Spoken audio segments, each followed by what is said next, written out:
to see a flat piece of metal come to life and to shape something that was nothing, or to make a buck off of something and shape to it and then make that part fit it watertight and weld it together and then metal finish the welds and have no visible trace that I've been there. That's what I like to do.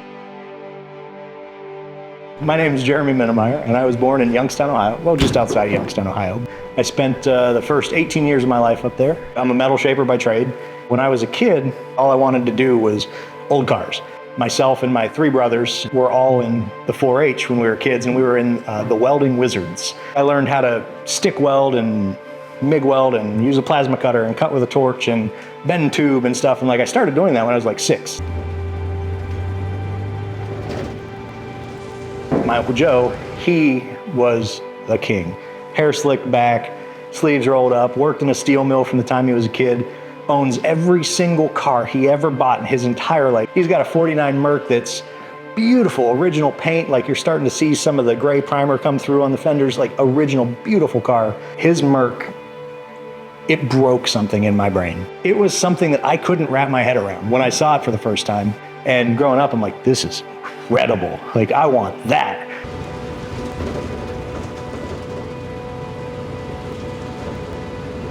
So, had this Mercury dream, right? But growing up, I couldn't afford a 49 Mercury, $10,000 at that time could have been $1 million, right? I couldn't buy a shell of a Mercury, but what I was good at is hustling. Buy, sell, trade, swap, buy, sell, trade, swap. I'd work on one and I'd have one that I drove, and the one that I was working on was kind of a chess piece, and I'd sell that and I'd buy another project, and I just kept building up until I got to something that had real trade value, right? And at that point in time, my good friend Jeffrey James had just got this T-bucket. So we ended up doing this trade, and I get this T-bucket, which was a beautiful car. It was purple, had a nail head, and a locked rear end and some cheater slicks, and it was one speed. It was always wide open. So I was on the ham, and I'm looking around the ham, and all of a sudden this 49 Merc pops up for sale in South Carolina, and it looks like garbage, right? It's covered in surface rust, and I was like, I can almost afford that. I wonder if I'll trade for a T-bucket. And I remember, my dad's like, do not trade that T-bucket for that rusty Mercury. That rusty Mercury is going to be, you've got a finished car. Just drive it and enjoy it. It's awesome. And I was like, but it's a 49 Merc. I gotta have it. So I borrow my buddy's rollback, put the T-bucket on it, cry the whole way to South Carolina. Get there, the guy's like, this is awesome. I'll trade you. And he had pulled it out of a garage, but Charleston, South Carolina is a coastal town, and it was just covered in surface rust, right? But I start looking at it, and didn't have any real major cancer. It was just, didn't look good, right? So I'm like, all right, well, let's do it. I get it back, and the first thing I do is just spend a week or two just sanding. I tried everything that removes rust that you can think of, Scotch-Brite and navel jelly and a must for rust and all this other stuff, but I got it in bare metal, and I'm like, all right. So I painted it in flat white primer. It was unchopped, had a small block Ford in it, and an automatic. And I started driving. It was my daily driver. All I drove for years was old stuff. It always broke. And so I'd have a bicycle in the back, because when I was working at the shop that I was at, couldn't be late. If you weren't 15 minutes early, you were late.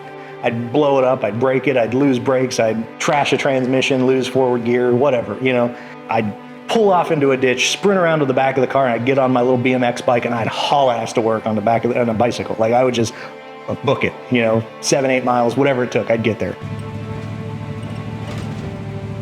My father worked at the same Ford dealership from 1964 until 2016 when he retired. The same dealership, the same job. You cut the man, he bleeds Ford blue, but never really a custom guy. So I think that when I started getting into customs and hot rods, he liked it, but it wasn't anything that he really knew an awful lot about. But when it came to the engines and it came to making them walk and talk and run and drive, he was the king. I hated the fact that it had a small block Ford in it because it was from 1964, and I really wanted an earlier engine. So I was like, what would make a Mercury cool? Flatheads are slow. What could I run? And I was like, well, here Hot Merc ran a 52 Cadillac. And I was like, I'm going to do that.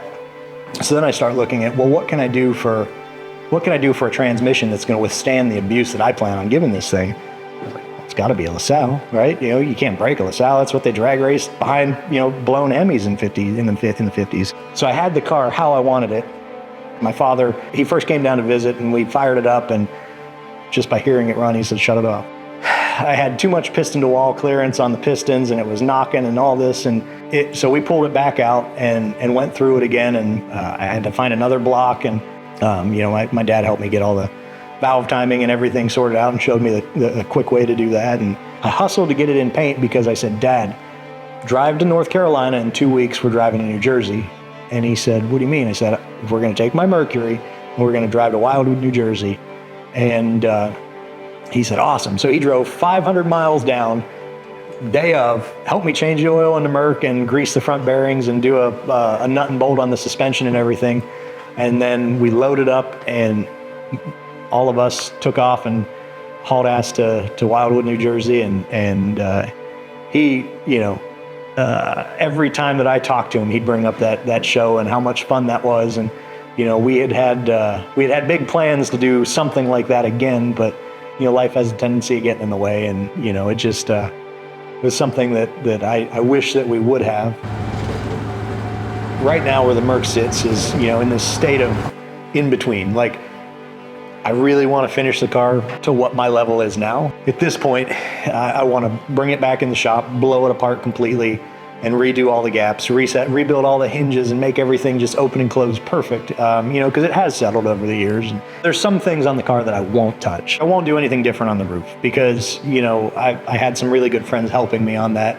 I learned an awful lot on that. You know, it took everything I had at the time to get it to that level, and I'm good with that. The part of me that built that car so many years ago, it's still there. The part of me that finishes the car is just going to finish it at a higher level. It's never going to be done, but the soul is in, you know, the hand-built aspect. Every panel on that car has been touched. Looking at it, and the way that every time I walk into my garage underneath the house and I walk past that car, I look at it, and I fall in love with it every time I drive it, every time I look at it, and some of the imperfections are what I love.